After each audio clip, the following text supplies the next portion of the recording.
Hi, thanks for joining us for another edition of Ask Spurrell CPA. Today we're talking about hiring outsiders versus developing employees. I have Laura here with me again.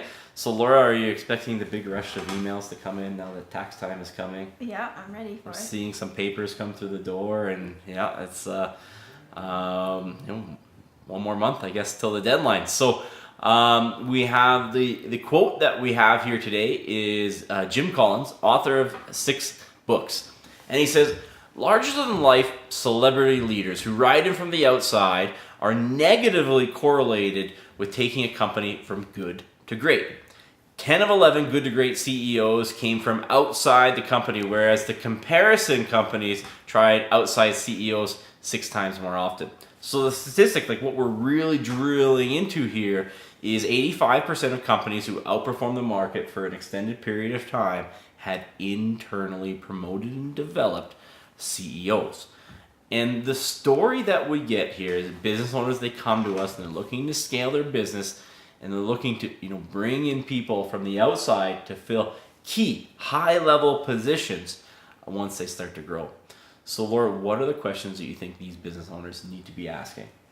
Why are corporate good corporate value polarizing?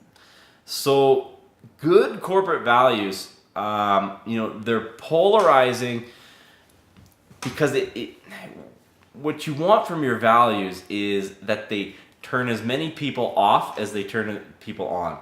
Because a lot of people, they write corporate missions and values that are everything to everyone. They're just politically correct drabble that's meant to not offend anyone. Well, guess what? They also probably don't inspire anyone either. So what you want from your corporate values is, someone to read that and say, man, this is not the place for me to work. I do not agree with that at all. Because at the same time, you're also going to get someone who reads that and says, this is the exact right place of where I want to work. And that helps you get the right people on the bus to begin with. So you really need to have those polarizing corporate values that are going to attract the right people and deter the wrong people. Does it take a while for outsiders to acclimate to a company with strong values? It does, yeah. So you get a company, you want to build this strong corporate culture, these strong values, and then you want to bring an outsider in, and you think that bringing that outsider in is they're immediately going to acclimate to what's going on. Well, that's not realistic. You have to give them some time to adjust and understand what's right, what's wrong. There's only so much you can communicate in a value statement. Some of it is going to be learned, and that takes time. If leadership has not had a time to acclimate with the values, what happens? So if the leadership, so you put someone in and bring them in a leadership position, and they haven't had the time to acclimate with those values, they're going to start to distribute a inconsistent message to the frontline staff. It's hard enough to impart those values and get everybody moving in the same direction, and then you bring someone in who's a leader, and even if they're making best efforts, they might not exactly understand what the culture is and what's expected and what historically has been done, and then they start giving instructions that are inconsistent with what you've been trying to impart on the frontline employees, and that can undo a lot of good work that's been done. Can you ever guarantee that someone will ever be a good fit?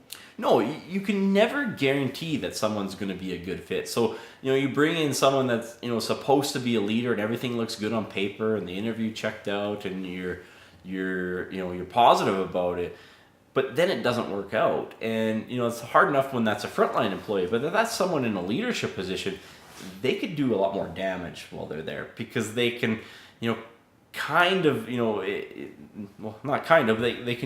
can impart the wrong culture on some frontline employees. So when you bring in a leader who doesn't work, from the outside, it can be damaging to the relationship and the work ethic and the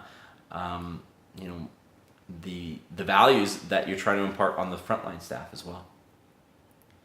Do people normally underestimate the number of people they should interview?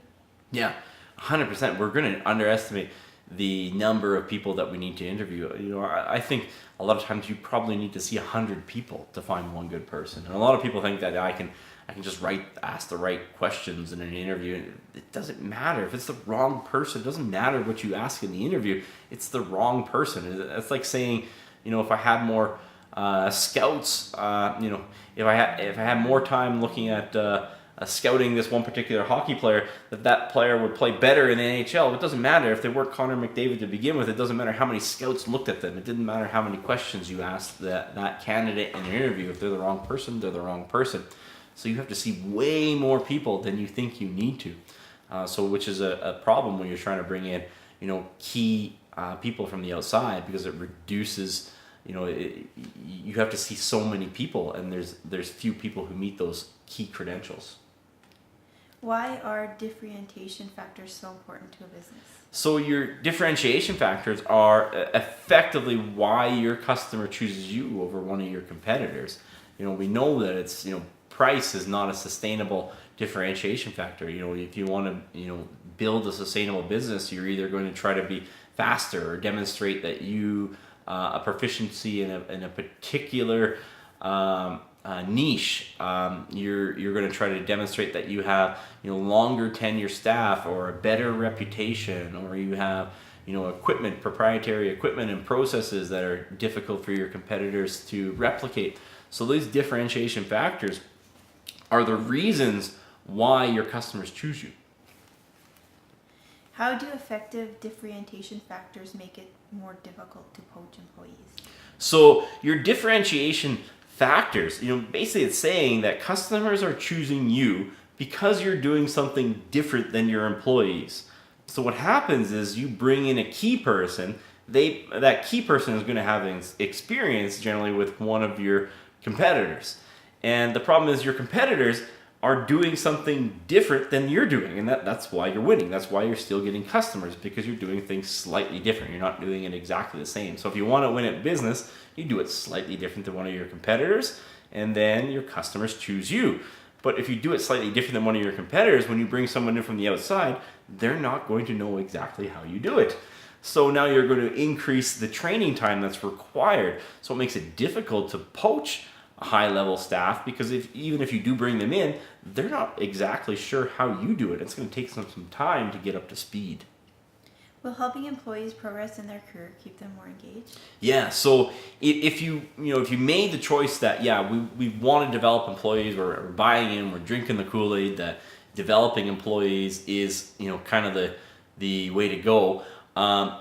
Helping them progress in their careers, giving them training, to get them to the next stage in their career, that's going to keep them engaged. It's going to keep them interested. Most people, the way they can, if they perceive progression, they're happy with the situation. And that's true in a lot of different things, not just work, but if people see progression, they're going to be happy with the situation. So we really want to, if there's any opportunity, if you're an electrician, you hire an apprentice, but he can apprentice and get his journeyman through you, or a carpenter, or you're running an optical store, you're an optometrist, and you can get that person in and give them the training to be an optician. That person is going to be more engaged in their job. Will a long-term employee who worked their way up be more loyal? Yeah, 100%. That person who started with you from the ground floor and progressed through, they're going to be a lot more loyal than someone who just came in with the skills that are ready to go. When there's tough choices, they're going to be the one who's likely to stay when the going gets tough, or they're the ones who are not going to leave when they get a job offer that's 5 minutes closer to home, or a 5% raise. That person is just going to be more loyal. You can count on them more. So also, when you bring in these key people from the outside, they're not going to have that sense of loyalty to that person who came up with you on the way up. When you're looking for new leaders, where should you look first? So if you're looking for new leaders in your company, the first place you look is the people already working in your company. That person working on the front line today and it might be a lower position in the hierarchy, they're the people that you should be looking to fill your leadership roles. They've already acclimated to the culture. They should be developing those skills because you're helping them progress as an employee and get to the next stage, that's where you should be looking to fill those leadership roles. If you have too many employees who are not progressing, what should you do?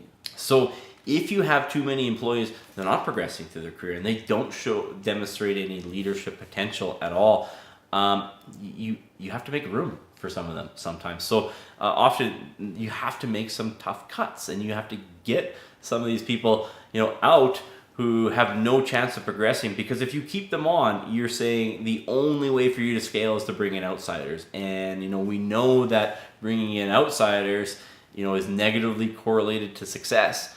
So if you have a bunch of frontline staff and none of them show potential to potentially take on a leadership position, you need to get some of them off the bus so you can get some people on there that actually have the potential to grow. And sometimes that's a tough choice, because the people on the bus already have become a little bit productive at their job already, and sometimes you have to take a little bit of step back to hire someone else on, but you're hiring someone else on who, they might become that A player that you're looking for later in the future. So thanks very much for tuning in. As always, please hit the like and subscribe button so we can continue to deliver you tips on how to beat the odds at business. If you have anything else that you'd like to see addressed in future videos, so please leave them in the comments below, and we'd be happy to address it in one of our future videos. Thanks very much.